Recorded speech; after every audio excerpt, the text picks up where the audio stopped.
श्री गुरुवे नमः। मित्रों, आज हम इस वीडियो में प्राचीन विधि विधान में चर्चा करें शैव संप्रदाय को मानने वाले तांत्रिक शिव के साथ साथ धीरे धीरे भैरव की उपासना करने लगे। भैरव साधना को स्थापित करने के पीछे जो मूल कारण था वह यह था कि साधक का तामसिक होना, क्योंकि भगवान शिव की साधना सात्विक है। इसलिए शिव संप्रदाय में जो तामसिक साधक पैदा हुए उन्होंने भैरव साधना प्रारंभ की और साथ ही मांसमदिरा का सेवन प्रारंभ कर दिया। यहीं से तांत्रिकों में व्यभिचार उत्पन्न हो गया, क्योंकि जो साधक सात्विक से तामसिक बन गया हो तो उसकी तामसिकता का अंत सहज नहीं होता।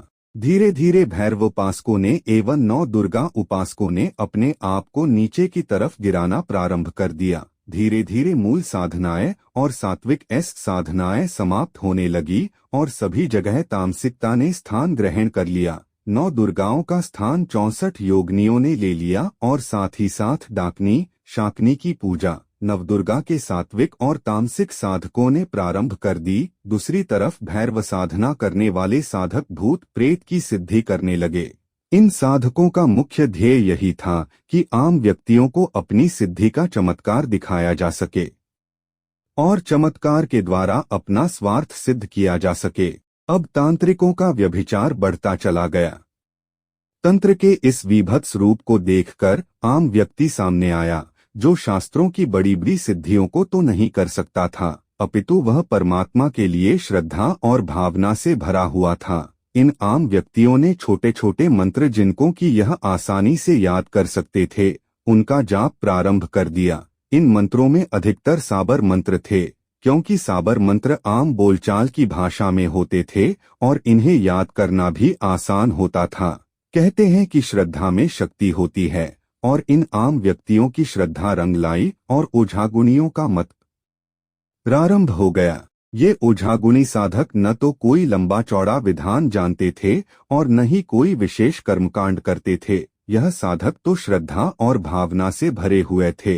धीरे धीरे तंत्र संप्रदाय मिटने लगा और ओझा गुनियों का संप्रदाय फलने फूलने लगा। आम व्यक्तियां जनमानस को अत्यधिक फायदा होने लगा। अधिकतर हर छोटी बड़ी समस्याओं का इलाज इन साधकों के पास होता था और ये साधक निस्वार्थ भाव से जनसेवा करते थे। एक समय ऐसा भी आया जब तांत्रिकों और इन साधकों में टकराव उत्पन्न हुआ, जिसमें तांत्रिकों की हार हुई और इन श्रद्धा से भरे हुए साधकों की जीत हुई। इस जीत से भी इस संप्रदाय को बल मिला और धीरे धीरे यह संप्रदाय एक छोटे से गांव से लेकर शहरों तक फैलता चला गया। इस संप्रदाय की मुख्य पहचान यही थी कि यह साधक सात्विक होते हुए भी श्रद्धा और भावना से भरे हुए थे। मंत्रों के नाम पर सिर्फ अपने देवता का नाम लेते थे और हर समस्या का समाधान करते थे। यह साधक लोक देवताओं को प्रधान मानते हुए निष्कपट भाव से उनकी सेवा करते थे। जहां तांत्रिक अनुष्ठान करके सिद्धि को प्राप्त करते थे, वहीं यह साधक अपने लोक देवता को स्नान आदि कराकर या सिर्फ अपने घर में ही एक अलग स्थान बनाकर अपने देवता के नाम का एक अलग दीपक चिराग जलाते थे। इतना भर करने से ही उन्हें उस देवता की कृपा प्राप्त होती थी। जो साधक मन क्रम वचन से अधिक पवित्र होता था, उसे उतनी ही जल्दी उस देवता की कृपा प्राप्त होती थी। इन साधकों ने अपने लोक देवताओं में जिनको मुख्य स्थान दिया, उनमें हनुमान जी, भैरव जी, क्षेत्रपाल, कुल देवता, अपने कुल की परंपरा में जिस देवता की पूजा होती थी, ग्राम देवता, गांव में जो प्रधान देवता होता है, नगर देवता, संपूर्ण नगर का श्रेष्ठ देवता, जैसे कि दिल्ली में कालका जी।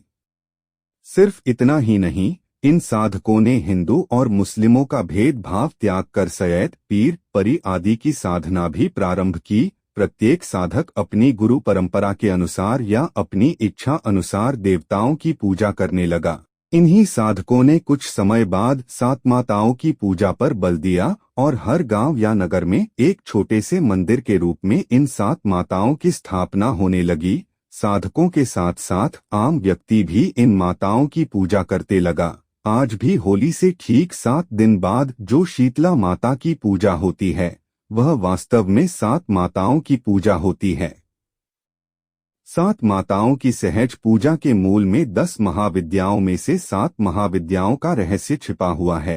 10 महाविद्याओं की साधना कठिन होने की वजह से इन्हें 7 माताओं का सूक्ष्म रूप दिया गया। 10 में से 7 को स्थान देने के पीछे जो रहस्य था वह यही था कि 10 महाविद्याओं में से 7 महाविद्याएं सात्विक और तामसिक दोनों हैं। इसलिए एक नई परिपाटी प्रारंभ की ताकि सात्विक और तामसिक दोनों ही साधक अपनी इच्छा अनुसार पूजा कर सके, क्योंकि ओझागुनियों में भी धीरे धीरे तामसिकता आने लगी थी। आज भी इन 7 माताओं की पूजा सात्विक और तामसिक दोनों साधक अपने अपने ढंग से करते हैं एवं हिंदू धर्म की लगभग सभी जातियां इनकी पूजा करती है, चाहे वह क्षत्रिय हो या ब्राह्मण, वैश्य हो या शूद्र। इससे जो सबसे बड़ा फायदा हुआ वह यह था कि दोनों ही तरह के साधक एक ही जगह बंध कर रह गए। जहां पुरानी परिपाटी में सात्विक सात्विक था और तामसिक तामसिक, वहीं इस नई परिपाटी में दोनों एक हो गए और जनमानस को फायदा होने लगा। 7 माताओं की स्थापना गांव की सीमा पर की जाती थी। इससे साधकों को दूसरा जो सबसे बड़ा फायदा था वह यह था कि यह 7 माताएं उस गांव को प्रत्येक अलाबला और बीमारियों से सुरक्षा प्रदान करती थी। इन 7 माताओं के साधकों में से कुछ साधक व्यभिचार होकर श्मशान की साधनाओं की तरफ बढ़ने लगे। श्मशान की तरफ बढ़ने वाले ये साधक भैरव साधकों की तरह भूत प्रेत या शव साधना नहीं करते थे, बल्कि ये मसान और कलवों की पूजा करने लगे।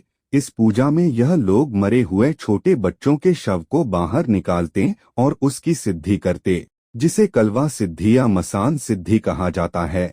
इन साधकों की यह सिद्धि प्रारंभ में लोक कल्याणकारक थी, किंतु कुछ समय बाद इसका भी विभत्स रूप आम व्यक्ति को देखने को मिला। मसान आदि की सिद्धि करने वाले साधक धीरे धीरे लोभ में फंसने लगे और जहां ये साधक प्रारंभ में जन सेवा करते थे या दुष्टों का मूठ या घात चलाकर नाश करते थे, वहीं बाद में ये साधक पैसा लेकर किसी के ऊपर भी मूठ या घात चलाने लगे, जिससे कि आम जनमानस परेशान हो उठा। ऐसे दुष्ट साधकों से बदला लेने के लिए वीर सिद्धि के साधक सामने आए। इसमें 5 वीरों की साधना को प्रधानता दी गई। इन 5 वीरों को एक चिराग या 5 चिराग जलाकर और सफेद रंग का कोई भी प्रसाद लगाकर सिद्ध किया जाता था। इन 5 वीरों में जो मुख्य स्थान मिला वह गुगाजी जाहर वीर को था। गुगाजी को जाहर वीर भी कहा जाता है। जाहर वीर के झंडे तले 5 वीरों की स्थापना हुई और 52 वीरों का जंजीरा बना। कुछ साधक 52 वीरों के जंजीरे को 52 डोर के नाम से भी जाना जाता है। 5 वीरों में जाहार वीर, हनुमंत वीर, नाहरसिंह वीर, अंघोरी वीर, भैरव वीर मुख्य थे। 52 वीरों के जंजीरे के 5 मालिक हैं, सात्विक और तामसिक देवताओं का यह अनूठा गठबंधन था। इन वीरों में जहां जाहर वीर और हनुमंत वीर सात्विक है, वहीं नारसिंह, भैरव वीर और अंघोरी वीर तामसिक है। इसकी जो स्थापना की गई उसमें सात्विक और तामसिक दोनों ही पूजा विधान रखे गए। इस साधना में भी श्रद्धा और भावना को प्रधान माना गया, किंतु 5 वीरों की साधना करने वाला साधक अपनी इच्छा अनुसार अपनी सिद्धि का इस्तेमाल नहीं कर सकते थे। यहाँ पर साधक या आम व्यक्ति केवल अर्जी लगाकर प्रार्थना करके छोड़ देता है। उस अर्जी का फैसला उन 5 वीरों के हाथ में होता है। ये 5 वीर साधक की अर्जी को सुनकर उसके भाग्य, कर्म, श्रद्धा और भक्ति को देखकर ही फैसला करते हैं। हिंदुओं की इस नई व्यवस्था को देखकर ही मुस्लिम संप्रदाय में भी 5 पीरों की स्थापना हुई। इन 5 पीरों को कुछ साधक पांचबली भी कहते हैं।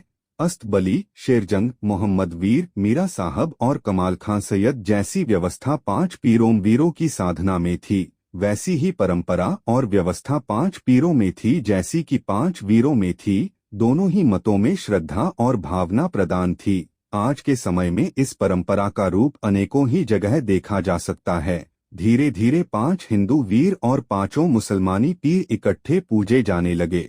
अधिकतर हिंदू 5 वीरों के साथ साथ 5 पीरों और को भी मानने लगे, जहां 5 वीर साधक और आम व्यक्ति को सुरक्षा प्रदान करते हुए दुष्टों का विनाश करते थे, वहीं 5 पीर सुख और समृद्धि प्रदान करते थे। इसी प्रकार सिख धर्म में भी 5 प्यारे हैं। धीरे धीरे आवेश का प्रचलन प्रारंभ हुआ, जो साधक बदन को हिलाते अर्थात झूमते हुए लोगों की समस्याओं का समाधान करने थे। ऐसे साधकों के बारे में कहा जाता है कि इस साधक के अंदर देवता की आत्मा ने प्रवेश किया हुआ है। साधक के शरीर में किसी भी देवी या देवता की आत्मा का प्रवेश करना आवेश कहलाता है। वीडियो आपको अच्छी लगी हो तो कृपया लाइक में शेयर करें और चैनल को सब्सक्राइब करें। धन्यवाद।